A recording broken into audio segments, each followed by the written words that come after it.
particularly Gail, Brad's mother, for travelling so far and flying the flag for the American side of our family. I'm sure you'll all agree how lovely Virginia looks today, along with her bridesmaids, Emily and Alice, who have attended to Virginia's every whim and supported her throughout the day. I'd also at this point like to welcome Brad into our family, and I'm sure over the coming years I will get to know him much better than I do now, as Gail and Richard will get to know Virginia. It was only 3 years ago that Ginny packed her bags and loaded my car to the roof with everything she needed to start her first year at Chester University. I never realised that part of her degree was to find a suitable husband.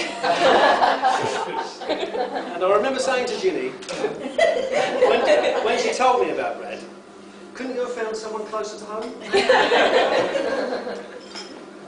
Brad was at Chester for just 1 year and lived in the same halls as Ginny, a move that was to change both their lives, as I'm sure he never expected he would come here to meet his English rose. Long-distance relationships rarely work, is the old saying, but Brad and Ginny were to prove this wrong. Countless miles have been travelled across the Atlantic by both of them, and much heartache suffered when the time came to say goodbye. But all was not lost, as no sooner had Brad landed back in Seattle, he popped up again in my kitchen. I was helping to make food.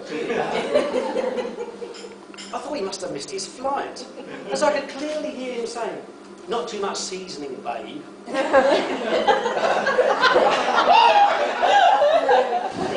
But no, he wasn't there in person. He was packed into Ginny's laptop and dutifully carried around the house under her arm by a strap, like one would carry around a chihuahua.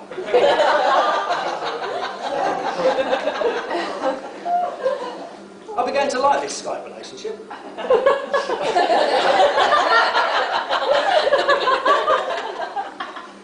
As I didn't have to clear up after him. He didn't eat me out of house and home, and if he didn't stop talking, I could turn him off. Maybe Ginny was pretty smart after all. This continued for another 2 years whilst Ginny worked hard for her degree, alongside all the countdowns on Facebook. Brad arrives in 2 weeks, Brad arrives in 1 week, etc., etc. That all you friends had to suffer. Yeah. The writing was on the wall. They wanted to be together, and in Ginny's consummate way, the wedding plans were laid. Not to be done the easy way when she had finished her degree and come home, so it all could be planned with the help of her family. No, Ginny wanted it in Chester in July, and set about organising. Her mum and I worried that it would affect her studies, particularly in her final 3 months, but all due credit to her, she arranged the majority of this wedding on her own, which is testament to her organisational skills, I'm sure you will all agree.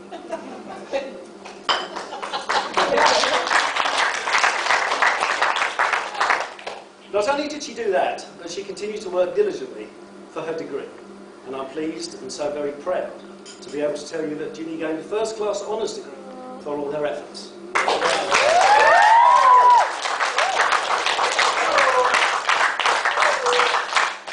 And I trust Brad will be a first-class husband to match. It's been a long journey from the little curly-haired ginger girl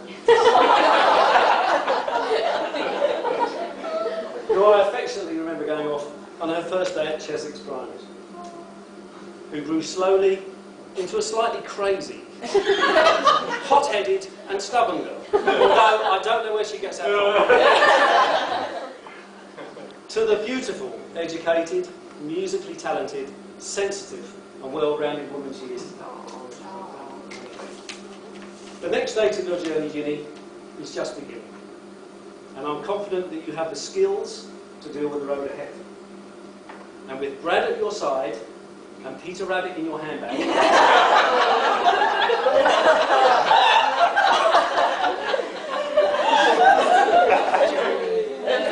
I'm sure you will both flourish and relish the challenges before you. Ladies and gentlemen, I would like you all to stand and join with me in raising your glasses to the health, wealth and happiness of Virginia and Brad. Virginia and Brad. Cheers. Cheers. Cheers. Cheers.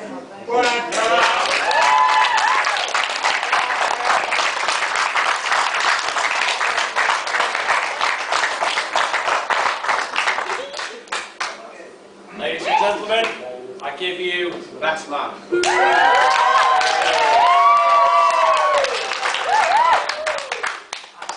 Hi everyone, I hope you're having a great time. I know Trevor's already said this, but I would like to start by saying how beautiful Virginia is today, and also the bridesmaids, Alice and Emily.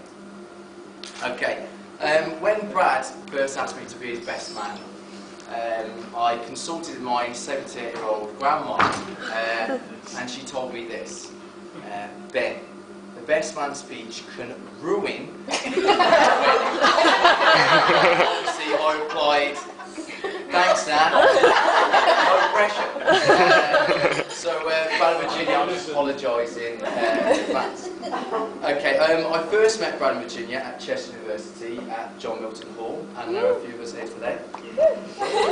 And I can safely say we first got the impression that Brad fancied Virginia when he first started going, wait for it, dance lessons. So I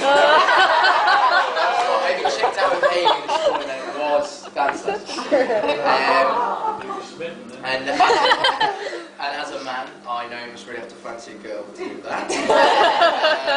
But it worked. They're getting married. So, Brad, can you show me? I want to see this now. I was also fortunate enough to know Brad and Virginia when they first started going out, and from day one, I know they were a perfect couple, and they liked the same things. One thing in particular they loved was practical jokes. I have personally been involved in them, not helping them out, but actually been on the retrieving end. Just 3 cases off the top of my head. I think it was Halloween. They'd actually tore all my car, all of it, took pictures, put on a USB stick, left outside my door, knocked and ran away.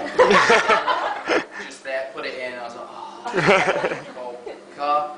Second time, I know we were talking about this yesterday, they'd basically pinned like balloons with flour and water. I'm a really bad timekeeper, so I'm rushing about all the time, so when I opened my door, it would burst, it would be all over me. Thankfully, it didn't work, so I was okay.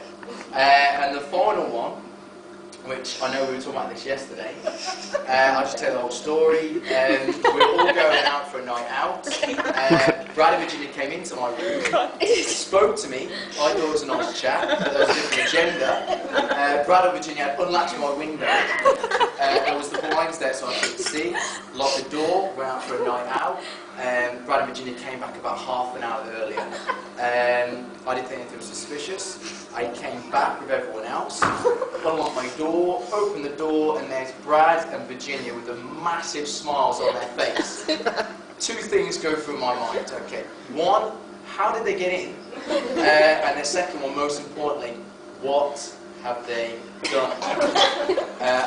From there, I literally looked around the room with my eyes. They were standing in the middle, and absolutely everything was cling film. Rolls and rolls of cling film. Shoes individually wrapped, clothes on hangers, bedding, absolutely everything. The toilet as well, they put basically in the toilet. Just unbelievable. So thanks for that. Thanks so much. They had a brilliant first year at university, but Brad had to go back to America to finish his university course. And obviously Virginia, like Trevor said, would count down the days. You'd think that would be nice, wouldn't you, really? I want to see Brad in a week or 4 days. Not Virginia. Literally, the day Brad went, she would tell everyone, and like Trevor said, Facebook, day by day. And that would have been for 3 months. And it was literally like we were going out with Brad. We knew it. It was literally day by day. But that actually showed you basically how much she missed Brad. And she loved him loads. And although it was a long distance relationship, it didn't weaken their love for one another. I know Skype helped, it was on there. And I just want to basically say, Brad, thanks for asking me to be your best man. It's been an honour. I hope I've done you proud. I wish you and Virginia all the best for the future. You're a great couple and I know you love each other so much. And I just want to say congratulations and all the best for being husband and wife, whatever life throws you, basically. So raise a glass. Brad and Virginia, or shall I say now Mr. and Mrs. Gertz? Mr. and Mrs. Gertz. We should do it Right, next week. cheers.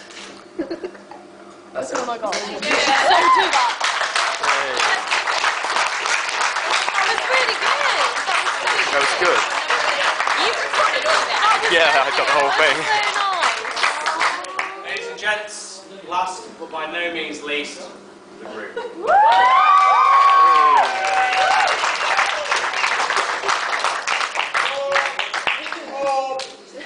I'd like to start by apologizing. This is the only thing in this entire day that hasn't been arranged by Virginia. There you